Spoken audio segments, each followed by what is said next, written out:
I think a lot of times clients come in and they ask that why question. Why am I so depressed? Or why does my husband treat me like he does? Or a number of why questions. And I remind my clients that asking why is not wise. And the reason is because it's past focused. It's on what happened yesterday, not the where I want to go. So who, what, when, where, and how are all forward-moving questions. It may help you understand how you got there, but it is probably more important in therapy to get you somewhere else.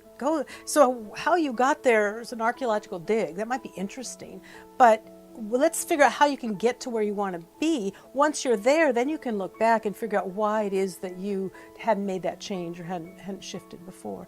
But just understanding why it is that I picked a lousy partner who mistreats me, how's that going to help me? There's a place where why questions are helpful when they're about your own motivation. I've been playing with this idea of why questions for years because they drive me crazy when clients just want to sort of ask why someone's the way they are or whatever, some kind of thing that we can't figure the answer out for that anyway.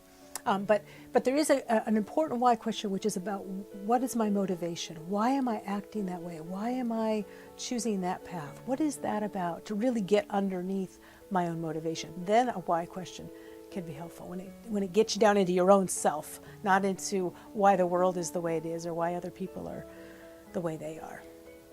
When a client is repeating a behavior again and again and they're sort of perplexed about why they're doing it, then I think it really is about looking at how it serves them. What do they get? And if they didn't do that, what would be the anxiety or the discomfort that would come along if they didn't act in this compulsive way? So I think it's sort of getting out of the intellectual why I act that way and more about sort of getting into the more visceral. If I didn't act that way, what would happen to me? What am I afraid of? What's the anxiety or the worry or the fear that comes up for me?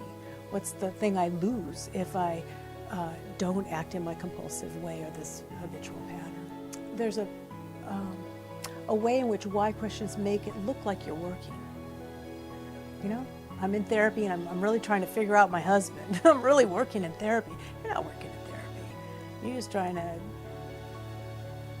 you're pretending that you're working by talking a lot about a concern that you have, but you're not proactively talking about that concern as a way to fix it. So it's not really therapy. It's just, rehearsing what's not working or something. It's just revision or reviewing, whatever, like taking another trip down the path to the swamp.